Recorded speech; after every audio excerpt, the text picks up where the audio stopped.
Salamu alaikum mwanafunzi wangu mpendwa, kwa moyo mkunjufu na kwa bashasha, naomba nikukaribishe katika mafundisho haya.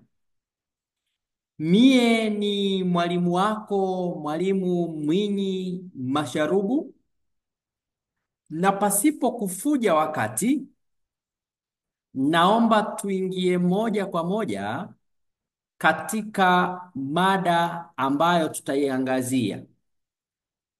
Mada tunayoangazia ni mazungumzo, ambapo ni kurejeshe nyuma kidogo tulipoanza kujifunza kuhusu fasihi, ambapo tuliona kwamba tuna fasihi simulizi na mojawapo ya tanzu au vipera vya fasihi simulizi ni mazungumzo, mawaidha, hadithi, ushairi na mambo mengineyo. Sasa hapa twajikita katika utanzu mmoja wa fasihi simulizi ambayo ni mawaidha.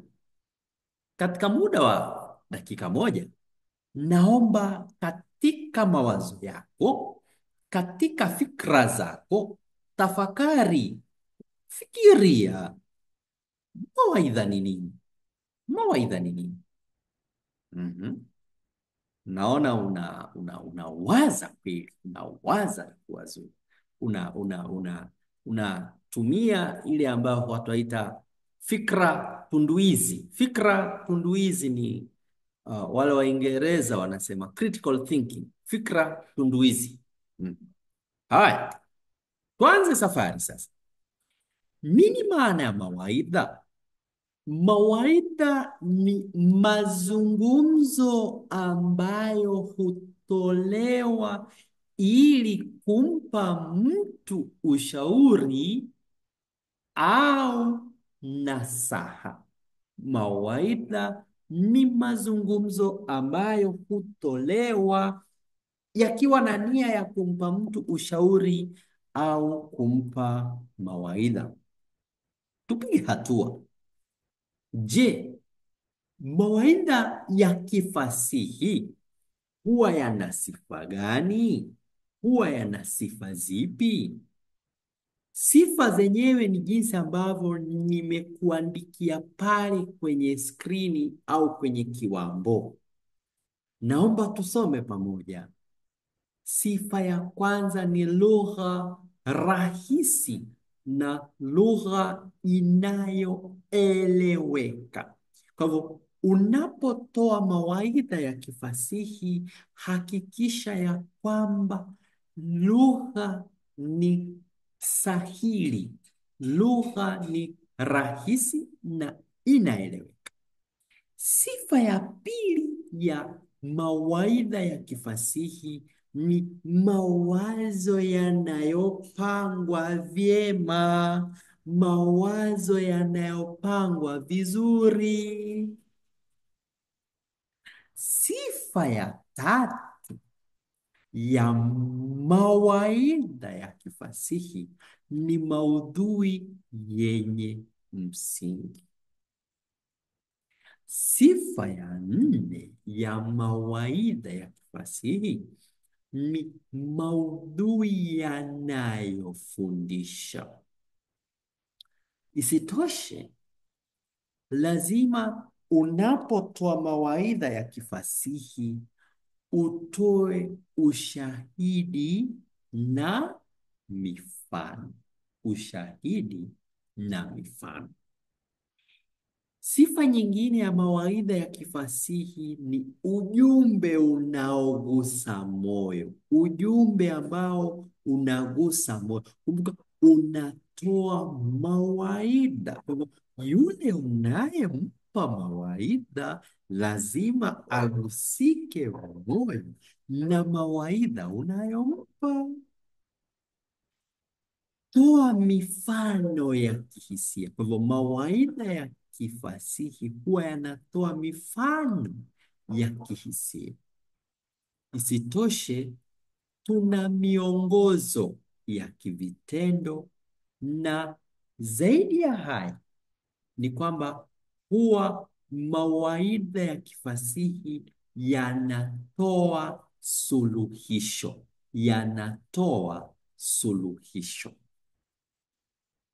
Tupige hatua, na tunaona kwamba mawaidha ya kifasihi huzingatia maadili na dini, kwamba unapompa mtu mawaidha lazima uwe umezingatia maadili na pia ujue mipaka ya dini na utamaduni wa yule ambaye unampa mawaidha.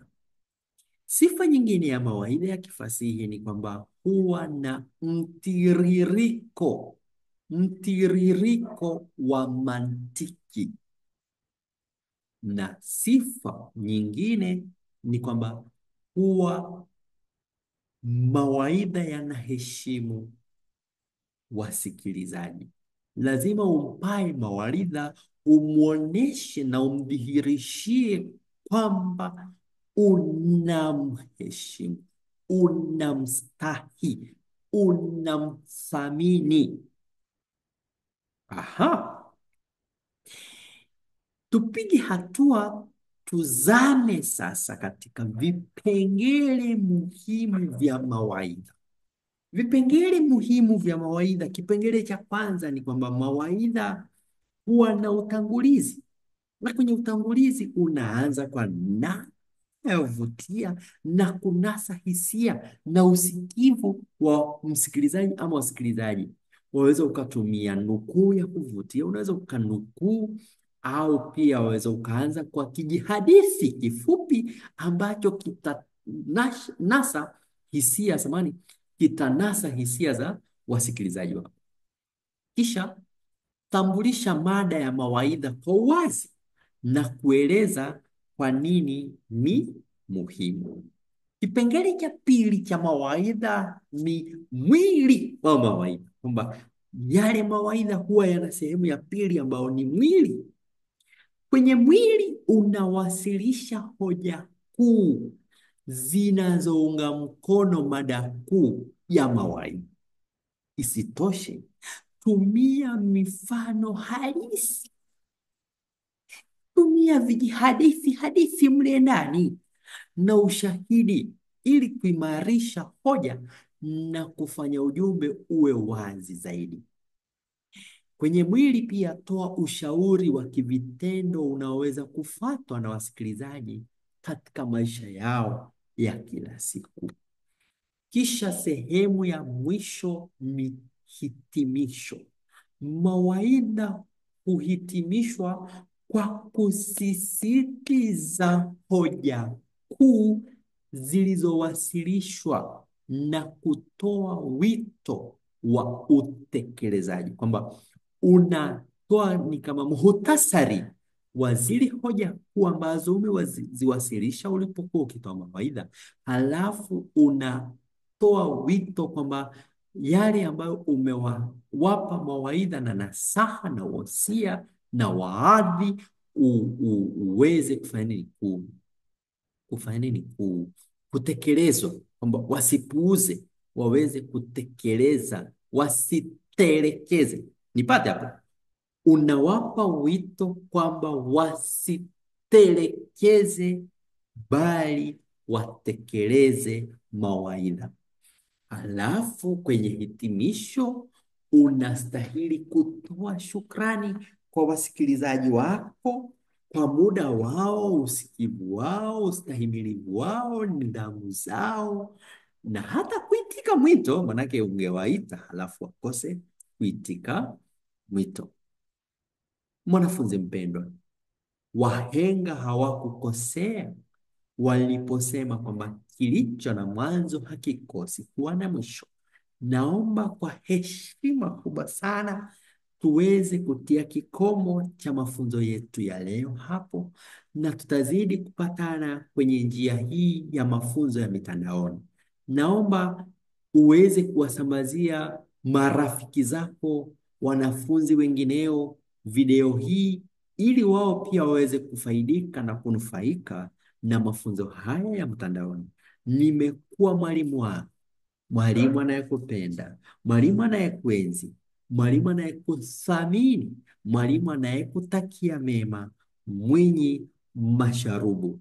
Iwapo unaweza ukawa na swali ungependa kuniuliza, ungependa labda kutaja jambo fulani, au hata kutoa maoni na mapendekezo kuhusu labda jinsi tunavyoweza kuboresha mafunzo haya ya mitandaoni, unaweza ukaniandikia anwani barua pepe, samahani, kwa kutumia anwani mwinyipaulo@gmail.com, au waweza ukawasiliana nami kupitia nambari ya simu ambayo ni 0727 064 403. Waweza ukanitumia arafa ama ujumbe mfupi wa rununu, au kaniwasiliana nami kupitia kwenye mtandao wa kijamii wa WhatsApp. Kwa njia yote ile, ama waweza ukanipigia simu, nitapokea na nitaweza kukufaa kadri ya uwezo wangu. Hadi tutakapoonana, nimekuwa mwalimu wako Mwinyi Masharubu. Kwa heri.